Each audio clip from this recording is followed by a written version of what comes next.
Thank you. Thank you. Conference, thank you. Thank you. Thank you, everyone. Thank you. Thank you, Akshata, for that introduction, and thank you for always being there for me, my wife. Truly the best long-term decision for a brighter future I ever made.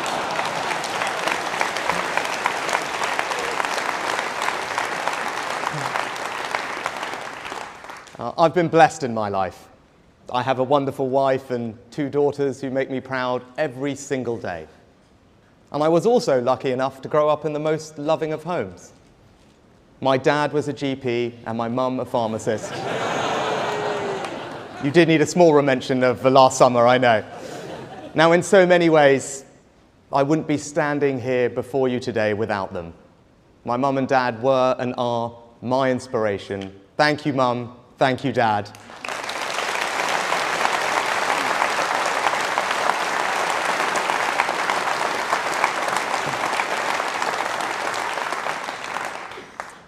Like so many of us in this hall, they understood the importance of community and made sure that I did too. They didn't believe community was some extension of government. Rather, they understood community is sustained by individuals, by those who look out for their neighbour, treat others as they would like to be treated. They understood the fundamental importance of service. It was seeing the difference they made to people's lives that made me want to go into politics. Now, my mother set up her own pharmacy. It was a proper family business.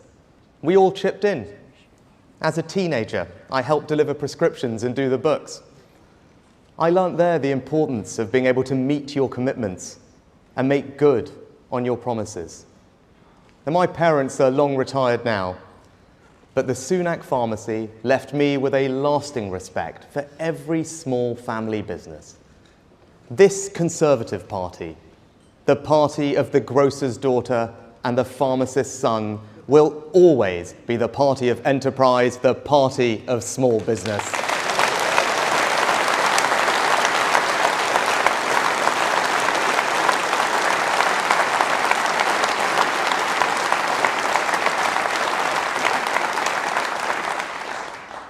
I've been Prime Minister for almost a year now, and we have done good things in that time. We've made progress on our 5 priorities: to halve inflation, grow the economy, reduce debt, cut waiting lists, and to stop the boats. But today, I want to share with you my reflections on what I have seen and what I have learned doing this job. I have seen, up close, the quality of our armed forces and our intelligence services, truly the finest in the world.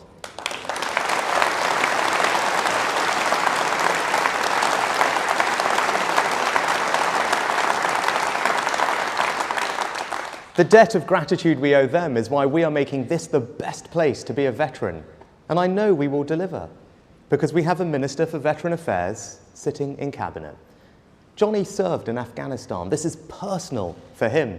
He stood with his fellow soldiers in battle, and now he is ensuring that it is this Conservative government making our country fit for our heroes.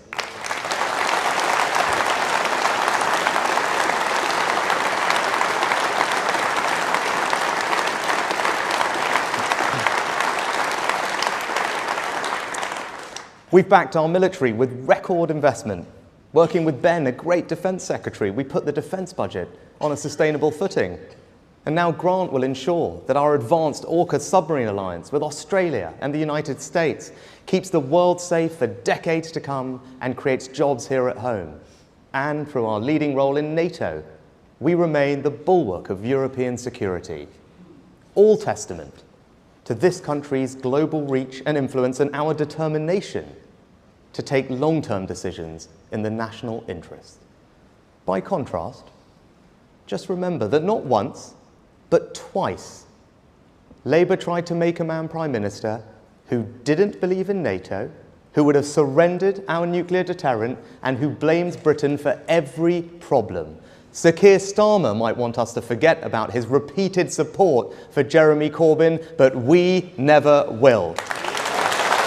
You can never trust Labour with our country's security.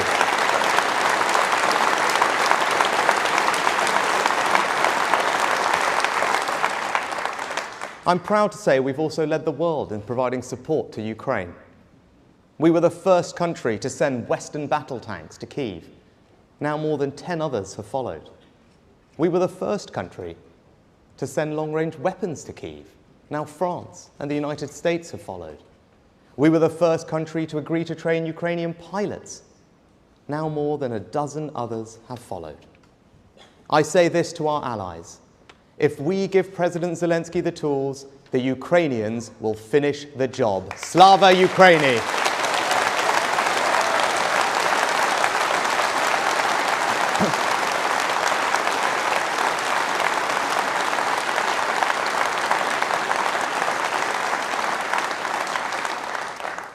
Doing this job, I meet and talk to inspirational men and women across our country.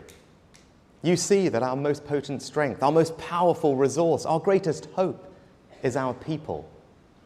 But what I've learned is that there is an undeniable sense that politics just doesn't work the way it should. The feeling that Westminster is a broken system, and the same goes for Holyrood, Cardiff Bay and Stormont. It isn't anger. It's an exhaustion with politics.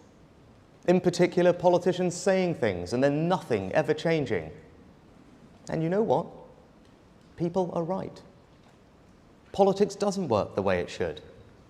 We've had 30 years of a political system which incentivizes the easy decision, not the right one. 30 years of vested interests standing in the way of change. 30 years of rhetorical ambition which achieves little more than a short-term headline. And why? Because our political system is too focused on short-term advantage, not long-term success. Politicians spent more time campaigning for change than actually delivering it. It doesn't have to be this way. I won't be this way. Conference, our mission is to fundamentally change our country.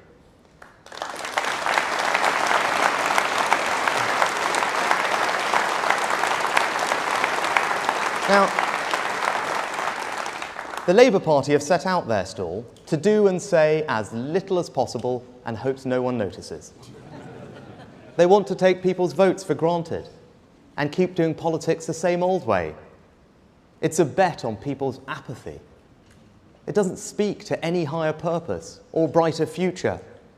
It is about power for the sake of power. It is, in short, everything that is wrong with our politics. So if this country is to change, then it can only be us who will deliver it. Because if we do not, our growth will be stunted. More places will be left behind, and ever more of our time will be spent debating the side issues and symptoms rather than the deeper, more structural challenges we face. We won't allow this to happen. So where a consensus is false, we will challenge it. Where a vested interest is placing itself above the needs of the people, we will stop it. And where common sense is under attack from an organised assault, we will defend it.